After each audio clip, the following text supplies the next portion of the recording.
Assalamualaikum warahmatullahi wabarakatuh. Para petani, yuk tingkatkan pH tanahnya dari 3 bisa naik sampai 6,5 atau lebih bagus 7. Dengan pH yang normal di angka 6,5 sampai 7, maka padi kita akan lebih bagus pertumbuhannya. Pertama-tama ternyata pH ini asal mulanya bukan untuk akar, bukan untuk tanaman, tapi di pH yang stabil di angka 6,5 sampai 7 itu mikroba dan bakteri-bakteri yang baik itu mudah sekali berkembang, dan ekosistem seperti itu membuat mereka nyaman tinggal di situ. Keuntungannya bagi petani adalah dengan adanya bakteri-bakteri baik di dalam tanah, maka penyerapan unsur kimia atau unsur hara yang organik itu akan lebih cepat. Prosesnya lebih cepat dibantu dengan mikroba ini. Karena sebagaimana yang kita tahu bahwa di antara organisme-organisme yang sangat kecil ini, yang mata kita tidak mampu untuk melihat tanpa alat, ini ada yang membantu proses kimiawi bagi unsur-unsur penting N, P, K, kemudian kalsium, magnesium, Fe atau besi, ferrum, kemudian ada boron dan lain sebagainya. Semuanya ya. Ada juga yang disebut penambat nitrogen, ada pelarut fosfat. Ya, sebagaimana kalau kita menggunakan fosfat dari bahan kimia atau dari pupuk kimia sintetis ya.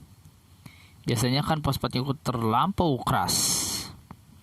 Bahkan 1 bulan sudah kita tabur di lahan, ternyata masih keras juga.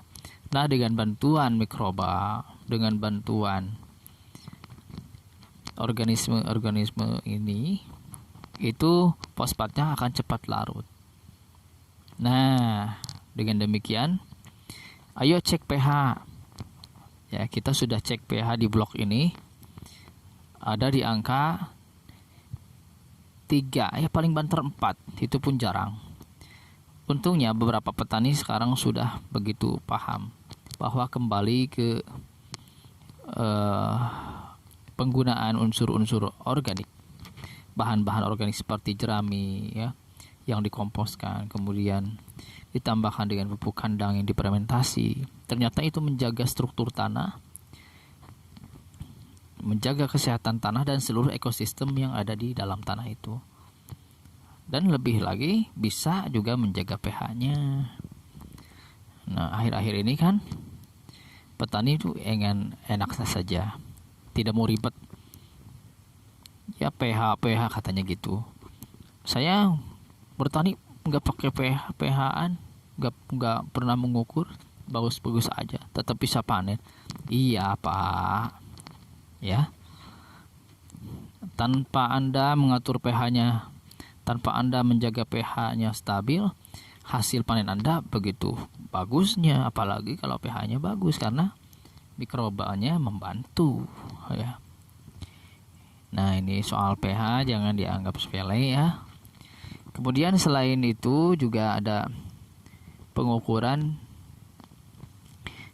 unsur mikro di dalam tanah yang berguna bagi kesehatan tanah, dan juga nantinya tentu akan berpengaruh besar pada peningkatan hasil, yaitu kita harus diukur juga berapa sih jumlah per sentimeternya dengan alat ya, meter. Beli saja, itu harganya sekarang murah, ada yang murah, ada juga yang ya, itu tergantung akurasi nanti.